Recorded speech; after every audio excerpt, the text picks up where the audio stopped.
ब्रह्मसूत्रादि गीताख्य शास्त्रे शिवा आमनांते सदा मत्स्य कीर्ती मुहु श्रोत्रिया व्यासदेवर्षिवर्या तथा विठ्ठलं तं नमामि प्रभुं सर्वदा पांडुरंगा करू व्रत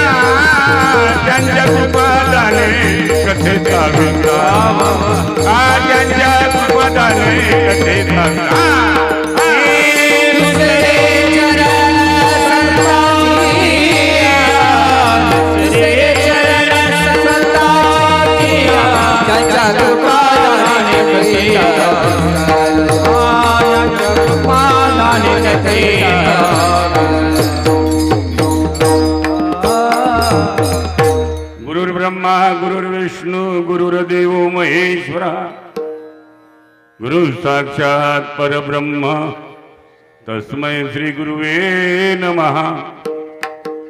सर्व मंगल्य मांगल्ये शिवे सर्वार्थ साधिके शरण्ये त्र्यंबके गौरी नारायणी नमस्तुते। वसुदेव सुतं देवं कंसचाणूरमर्दनं देवकी परमानंदं कृष्णं वंदे जगद्गुरुं।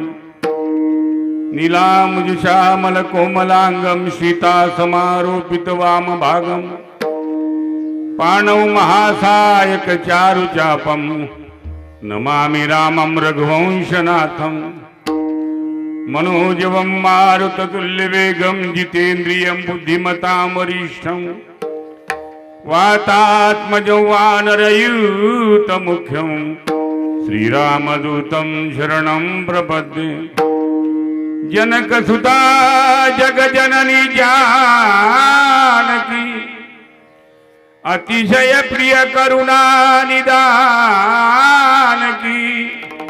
ताके जुगपद कमल मनावो ज्यास कृपा निर्मल मती पावो। मंगल भवन मंगलहारी द्रवसुध शरत अजिर विहारी। मंगल भवन मंगलहारी उमा सहित यही जपत बुराड़ी विठला विठला।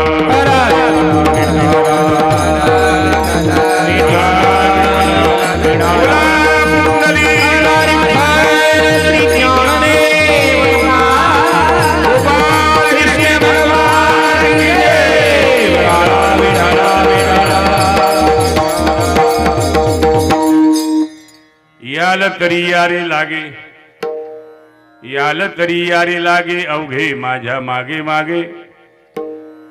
आजी देतो पोट भरी पुरे म्हणाल तू वरी। हळूहळू चाला कोणी कोणाशी न बोला। आजी देतो पोट भरी पुरे म्हणाल तू वरी। तुका म्हणे सांडा घाटे तेने नका भरू पोटे। आज देतो पोट भरी पुरे म्हणाल तो वरी विठला विठला।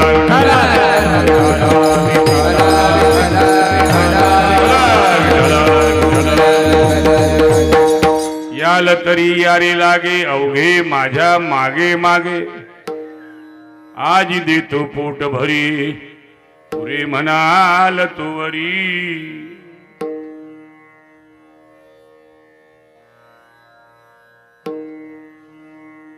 गेली अनेक वर्षापासून सुरू असलेला हा अखंड हरिनाम सप्ताह महान भगवत भक्त हनुमंतरायाच्या मंदिरामध्ये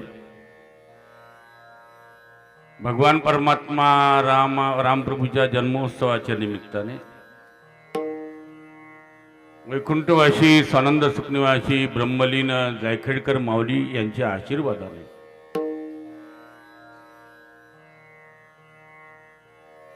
आणि हरिभक्तीपरायण महाराष्ट्रामधले फार मोठे पक्वाद वादक. मी मगापासून विचार करत होतो का हे महाराज या गावाला कसे काय आले, का यांच्या पक्वादा करता कोणी महाराष्ट्रामध्ये नव्हे भारतात कोणी हात धरत नाही, जी सतत पक्वाद वादना करता विमानाने प्रवास करत असतात.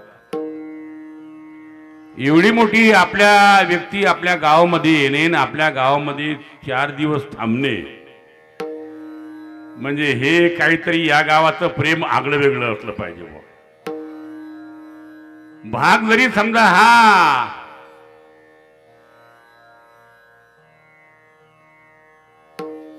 व्यवहारिक दृष्ट्या जर समजा सुदृढ नसेल, पाणी नसेल, उत्पन्न नसेल, द्राक्ष नसेल,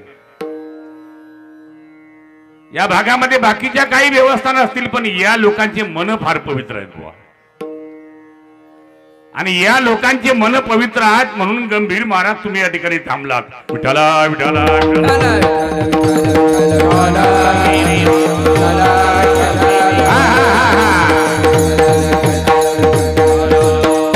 हा पवित्र भाग आहे. त्याचं एक कारण या भागाला भगवान परमात्मा प्रभू रामचंद्राच्या चरणाचा स्पर्श झालेला आहे.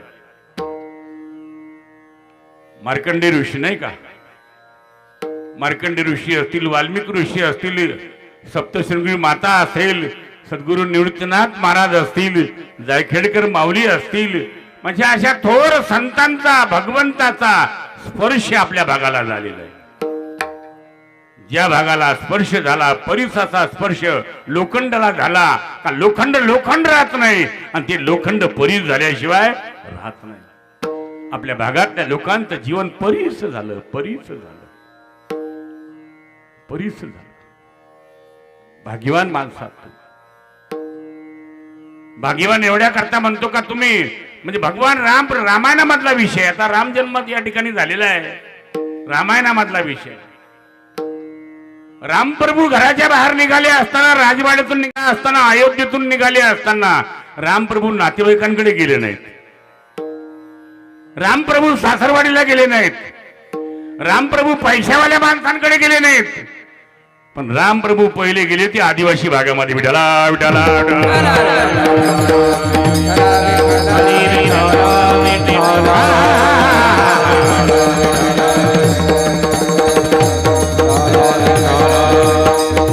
जो समाज दुर्लक्षित होता, परमार्थापासून दुर्लक्षित, संसारापासून दुर्लक्षित, समाजापासून दुर्लक्षित, त्या समाजाला आपलंस करण्याचं काम भगवान परमात्मा प्रभू रामचंद्रांनी केलेलं आहे. त्याच्यामध्ये उदाहरण केवटाचं असेल, त्याच्यामध्ये उदाहरण निषादाचं असेल, त्याच्यामध्ये उदाहरण शबरी मातेचं असेल. ही दुर्लक्षित माणसं, समाजाने बाजूला केलेली माणसं, पण ज्या समाजाने सर्वांना बाजूला केलं, पण तेव्हा भगवान परमात्मा राम प्रभूने या समाजाला आपलंच केलं. पण सर्वात जास्त प्रेम भगवान राम प्रभूचं असणाऱ्या दुर्लक्षित भागावरती, आदिवासी भागावरती होतं. आदिवासी भाग एवढ्या करता म्हणतो तुमचा भाग आदिवासी आहे असं मला माहित नाही, पण आदिवासी संस्था आहे म्हणून मला असं वाटतं का हा दुर्लक्षित भाग असला पाहिजे. जरी तुमच्याकडे शासनाचं लक्ष नसेल, जरी तुमच्याकडे सत्तेचं लक्ष नसेल, पण तुमच्याकडे सर्वात जास्त देवाचं लक्ष आहे. देवाचं लक्ष आहे म्हणून संतांचं लक्ष आहे, देवाचं लक्ष आहे म्हणून तुम्ही या भागात सप्ताह करता. त्यावेळेस तुम्हाला लागल तेवढे लाख लाख धन्यवाद दिले पाहिजे. गंभीर महाराजांचा निरोप आला. वास्तविक मी आता खोटं सांगत नाही, खरं सांगतोय. रात्री खोटं सांगितलं, आता खरं सांगतो. तुम्ही महाराज, तुम्ही म्हणता महाराज तुम्ही रात्री खोटं बोलता आणि सकाळी खरं बोलता का? माझं आजचं कीर्तन श्रीगोंद्याला आहे, तिथं दुसऱ्या कीर्तनकारांना पाठवलं. पण गंभीर महाराजांना मी शब्द दिला, त्यांच्या शब्दाला जागलं पाहिजे, त्यांच्या शब्दाला जागून त्यांनी दिलेल्या कार्यक्रमाला गेलं पाहिजे. जर कार्यक्रमाला गेलं नाही तर एवढी मोठी व्यक्ती आपल्यावर नाराज झाल्याशिवाय राहणार नाही. विठ्ठला विठ्ठला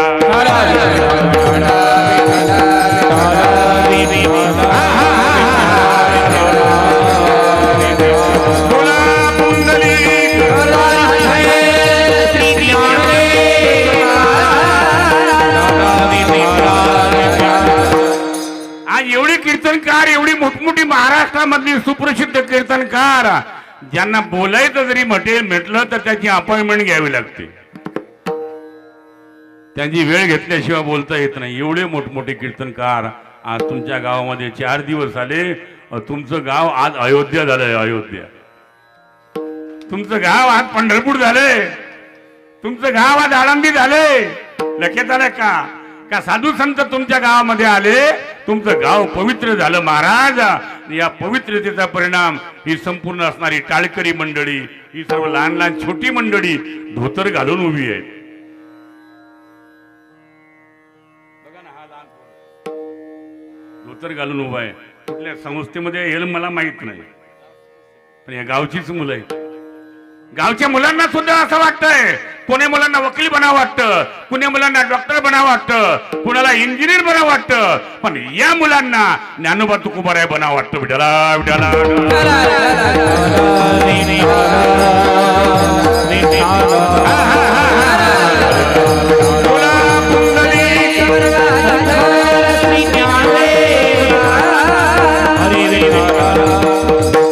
ही सर्व टाळकरी मंडळी, एवढे मोठे गुणवंत आनंदीचे कलाकार मंडळी, भाग्यवान माणसात.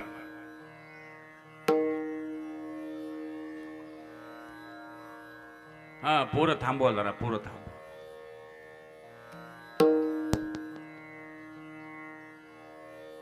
तुम्ही नाम सप्ताह करता म्हणून भाग्यवान आहात.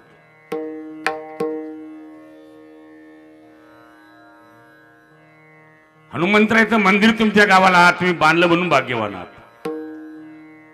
नुसतं मंदिर बांधून चालत नाही, मंदिराचा उत्सव झाला पाहिजे.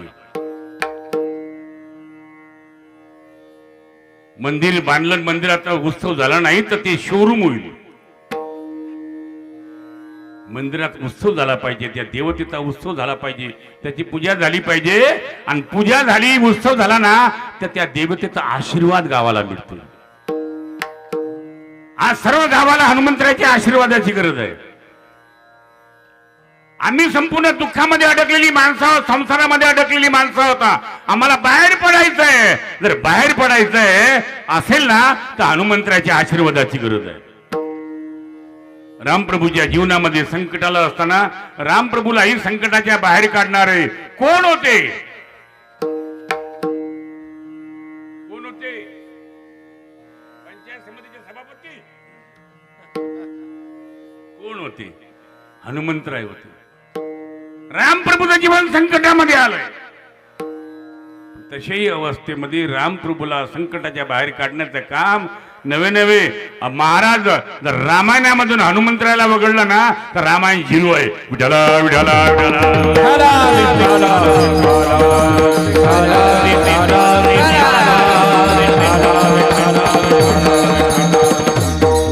असं गाव नाही का ज्या गावाला हनुमंतरायाचं मंदिर नाही आणि ज्या गावाला स्मशानभूमी नाही, असं एक गाव तुम्हाला दिसणार नाही.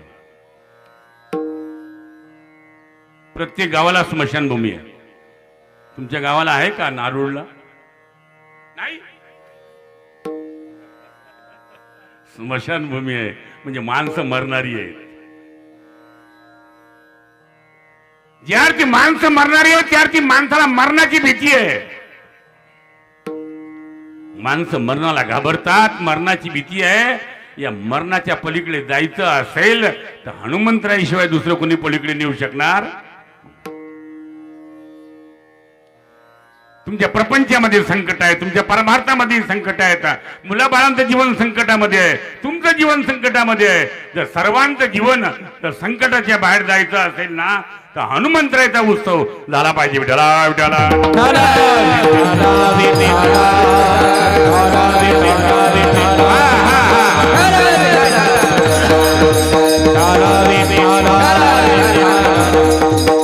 संकट ते हनुमान छुड़ावई, मन क्रम बचन ध्यान जो लाई. मी बोलत नाही, गोस्वामी तुळशीदासजी बोलतात. तर तुमचं जीवन संकटाच्या बाहेर जायचं असेल ना, तर हनुमंतराची उपासना केल्याशिवाय आपल्या जीवनातले संकट जाणार नाहीत. मग महाराज आम्ही रोज उपासना करू शकत नाही, पण आमच्या गावची माणसं आम्ही एकत्र येतोय, नारूळची माणसं एकत्र येतोय आणि हनुमंतराच्या मंदिरात मोठा सप्ताह करतो. महाराज मोठा सप्ताह करतोय. मी नेहमी सांगत असतो, गाव म्हटलं का गावात मंदिर असलं पाहिजे, घर म्हटलं का घरात देवघर असलं पाहिजे, माणूस म्हटलं का माणसाच्या मुखात देवाचं नाव असलं पाहिजे.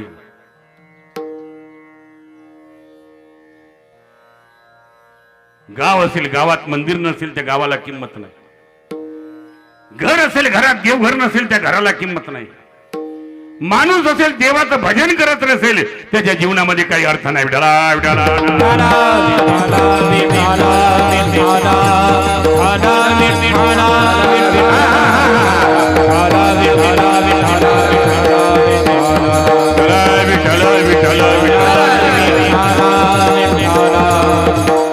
गावातलं मंदिर लहान जरी असेल,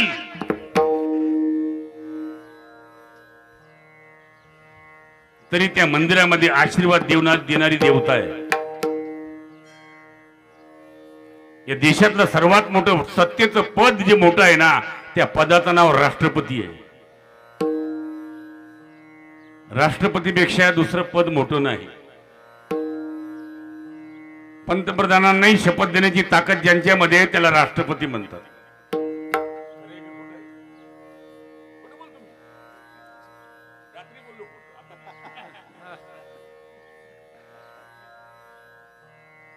आशीर्वाद देण्याची ताकद आहे, शपथ देण्याची ताकद आहे.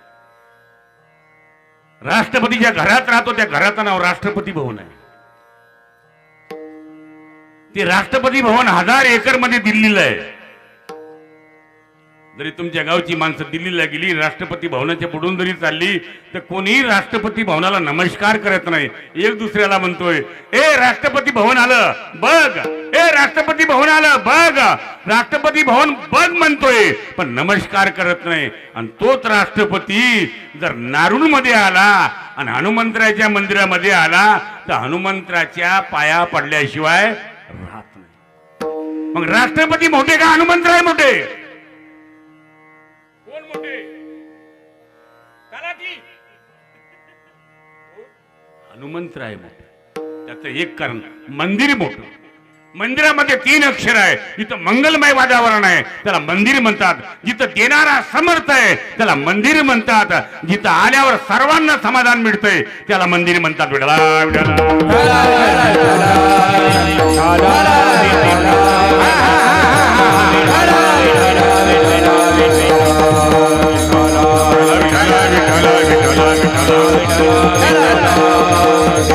गंभीर महाराज, तुमचा बंगला किती मोठा असू द्या, घर किती मोठं असू द्या, पण तुमच्या घरात समाधान नाही. घरात समाधान नाही म्हणून माणसं पोराचं नावच समाधान ठेवल्याशिवाय राहत नाही.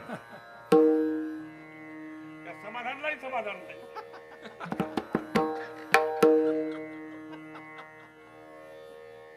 सारखा बोलतच राहतो. पोराचं नाव समाधान ठेवलं पण तरी समाधान नाही. मी सत्य बोलतो बरं का. या देशामध्ये एका माणसाने एवढा मोठा बंगला बांधला, त्यांनी 8,500 करोड रुपयाचा बंगला बांधला. त्या बंगला बांधणाऱ्या मालकाचं नाव आहे मुकेश अंबानी. 21 मजल्याचा बंगला मुंबईमध्ये नरिमन पॉइंट समुद्राच्या किनाऱ्यावरती बंगला बांधला. त्या बंगल्यात काही कमी नाही, फक्त त्याला बंगल्यात झोप येत नाही, झोपेची गोळी घ्यावी लागते. मग सांगा, बंगल्याची किंमत जास्त का झोपेची किंमत जास्त? बोला ना जरा. झोपेची किंमत जास्त आहे. एवढ्या मोठ्या बंगल्यात काय कमी नाही. जगातला वैभव बंगल्यामध्ये, जगातले भोग बंगल्यामध्ये, पण झोप येत नाही. एवढ्या मोठ्या बंगल्यात झोप येत नाही. लोक आमच्या कीर्तनामध्ये बसल्या बसल्या झोपल्याशिवाय राहतात. कीर्तनही सुरू, झोपूही सुरू. काय त्याचं कारण? भोगाच्या माध्यमातून माणसाची वृत्ती चंचल होतीये. जिथं चंचल वृत्ती झाली तिथं मन अस्थिर होतं. जिथं मन अस्थिर झालं तिथं झोप येत नाही. आणि मन स्थिर होण्याकरता भजनाशिवाय दुसरा पर्याय नाही.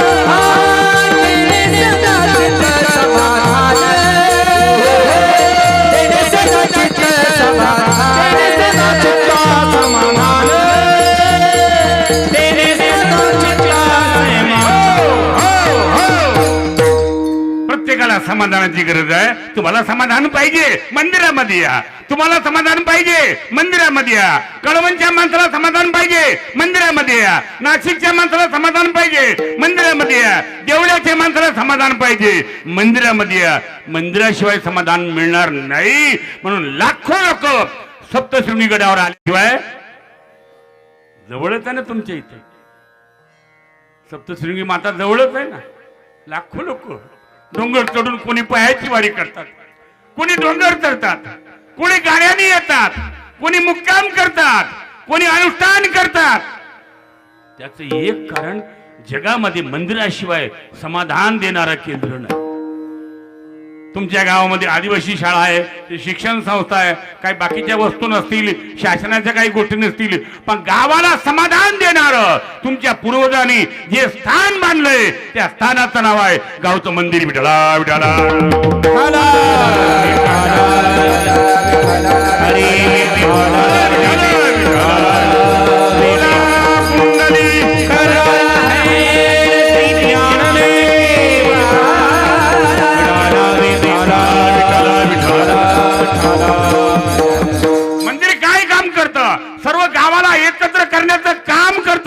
गावातला भेद समाप्त करण्याचं काम करतंय, गावातला जातीवाद समाप्त करण्याचं काम करतंय, स्त्री पुरुष भेद समाप्त करण्याचं काम मंदिर करतंय.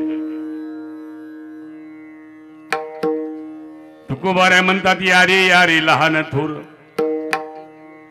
याती भलते नारी नर करावा विचार न लगे चिंता कवनासी सकळाशी येते आहे अधिकार. सकळाशी आहे अधिकार. सकळाशी येते आहे अधिकार. सकळाशी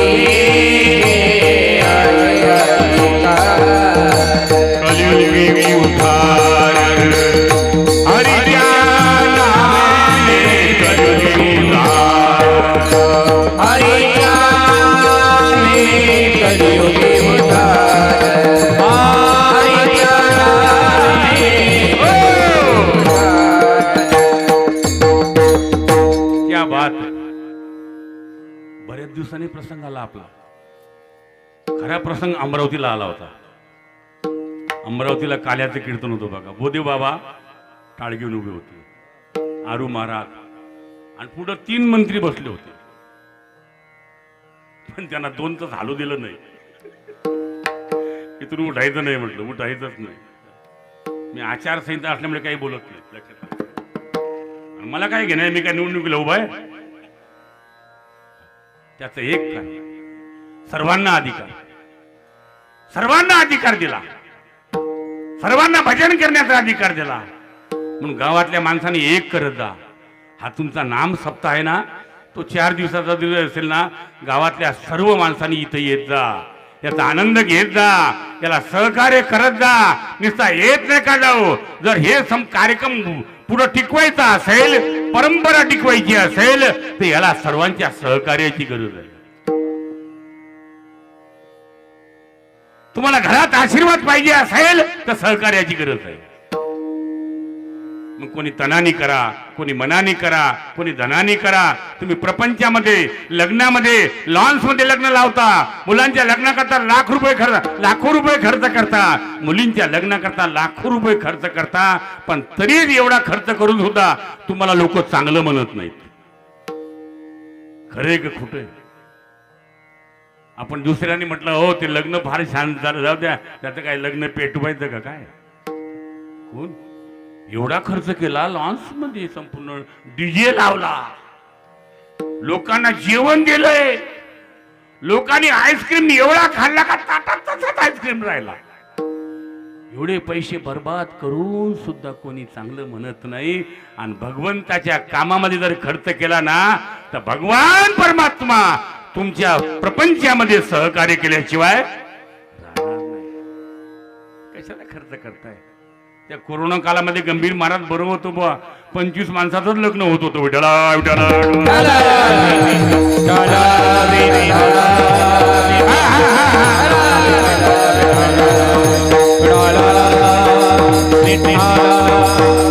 फेटे नाही, टोप्या नाही, माणसं नाही, जेवण नाही. लग्नाकरता कोणाची गरज आहे? नवरदेव नवरी. खरे का खोटे? लग्नाचे दोनच पाहिजेत ना? त्यांच्याशिवाय लग्न होईल? नवरदेव नवरीची गरज आहे. त्या काळामध्ये शिकवलं आम्हाला, कमी खर्चामध्ये उत्सव साजरे करा शिकवलं आम्हाला. अरे संसारामधले किती उत्सव साजरे केले तरी लोक चांगलं म्हणत नाही. पण उत्सव साजरे कुणाचे करायचे? देवाचे करायचे, संतांचे करायचे. आणि त्याच्याकरता आमच्या जीवनामध्ये जेवढा आम्हाला धनाने सहकार्य करता येईल ना तेवढं सहकार्य करायचं. विठाला विठाला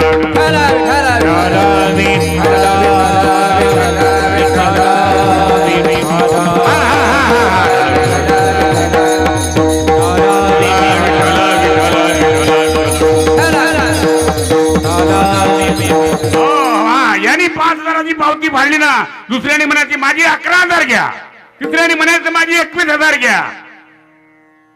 खरे का खोटे? पण महाराज काय करावं, कांद्याचेच भाव खाली आले. कांदे निघाले पण कांद्याचेच भाव खाली आले. कांद्याचे भाव सुद्धा वर गेल्याशिवाय राहणार नाहीत. त्याचं एक कारण तुम्ही देवाला सहकार्य. जगामध्ये दुसरं कोणी नाही, आपलं भगवान परमात्मा आपला आहे. या भगवान परमात्म्याचा, हनुमंतरायचा, रामप्रभूचा 4 दिवसाचा आपण उत्सव साजरा करत आहात. आणि आज या उत्सवामधलं शेवटचं कीर्तन आहे. विठाला विठाला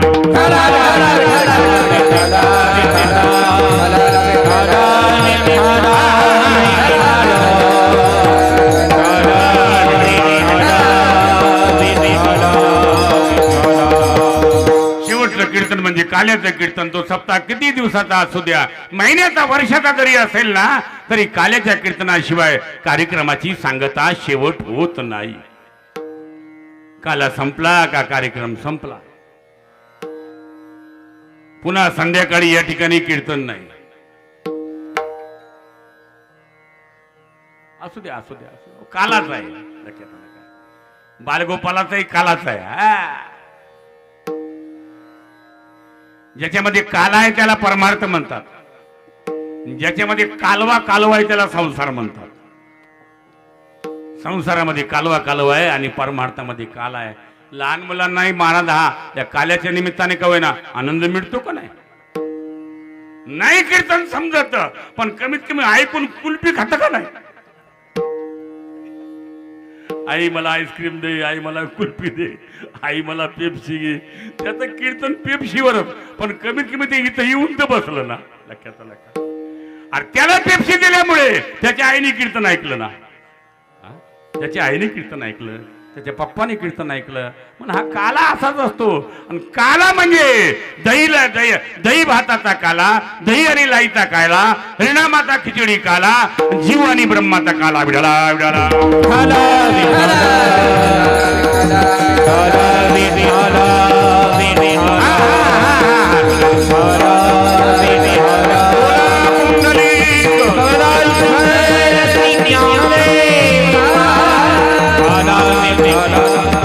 काला म्हणजे समाप्ती, काला म्हणजे शेवट. संध्याकाळी या ठिकाणी कीर्तन नाही का आहे? काल्याचा कार्यक्रम संपला का कार्यक्रम संपला? मग महाराज काल्याचा कार्यक्रम संपल्यावर कार्यक्रम संपला, पुन्हा काला नाहीत का आमच्या गावाला? पुढच्या वर्षी होईल ना. पुढच्या वर्षी जर नामसप्ताह झाला तर होईल. पण नामसप्ताह कधी होईल महाराज? तुम्ही जर सहकार्य केलं तर होईल. जर तुम्ही सहकार्य केलं नाही तर कसं काय नामसप्ताह होईल? सहकार्य करावंच लागेल. मला समजलं तुमच्या गावची परंपरा. पुढच्या वर्षीच्या नामसप्ताहाचं नियोजन याच वर्षी होतंय म्हणता. विठ्ठला विठ्ठला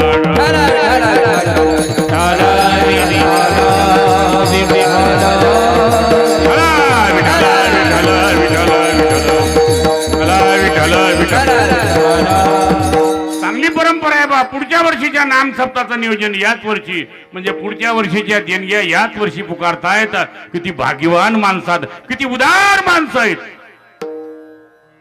तुम्हाला माहित आहे पुढच्या वर्षी माझा भरोसा नाही, पण देवाची वर्गणी राहिली तर, देवाची वर्गणी राहिली तर देव नाराज झाल्याशिवाय राहणार नाही. म्हणजे पुढच्या वर्षीची वर्गणी आताच. बरोबर आहे ना? ते असं समजलं का एकापेक्षा एक एकापेक्षा एक एकापेक्षा एक, म्हणजे कार्यकर्त्यांनाही टेन्शन नाही. पुढच्या वर्षीच्या कार्यक्रमाचं कार्यकर्त्यांनाही टेन्शन नाही. हे संपूर्ण काल्याच्या कीर्तनामध्ये होतं. आणि काला म्हणजे आनंद आहे, काला म्हणजे प्रसाद आहे. या कीर्तनामधून भगवान परमात्मा सर्वांना प्रसाद देतात. प्रसाद देण्याचा अधिकार फक्त दोघांना आहे. एक तर देवाला आहे, दुसरा संतांना आहे.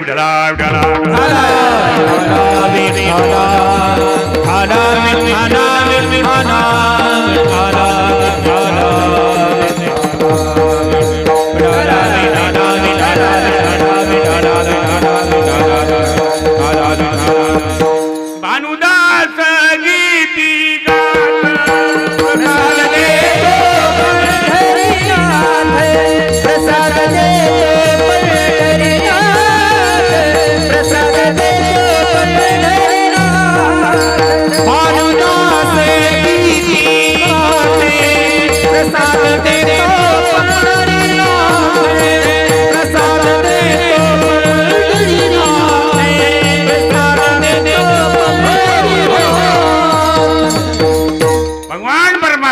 भानुदास महाराज म्हणतात देव प्रसाद देतो, म्हणून या काल्याचा प्रसाद असतो बर का.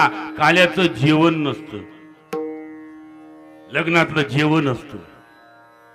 आणि काल्याचा एवढा जरी मिळाला तर प्रसाद असतो.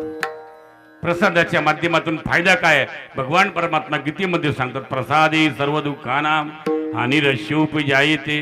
म्हणजे भगवान परमात्म्याचा प्रसाद जर सेवन केला ना तर जीवनामधलं दुःख समाप्त होतं. आणि ते दुःख संपवण्याचं कीर्तन म्हणजे काल्याचं कीर्तन. विठ्ठला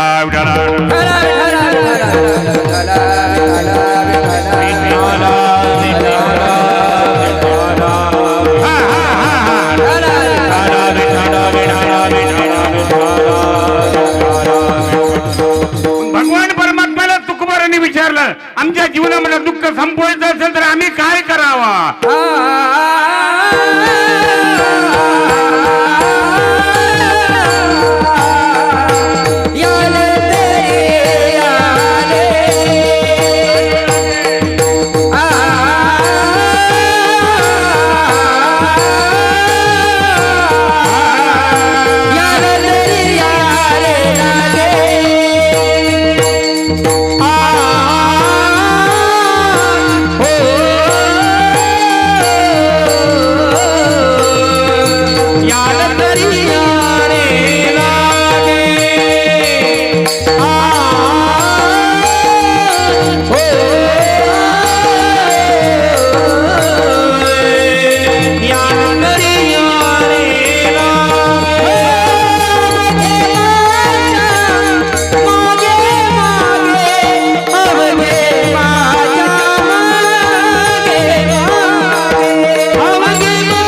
क्या बात है.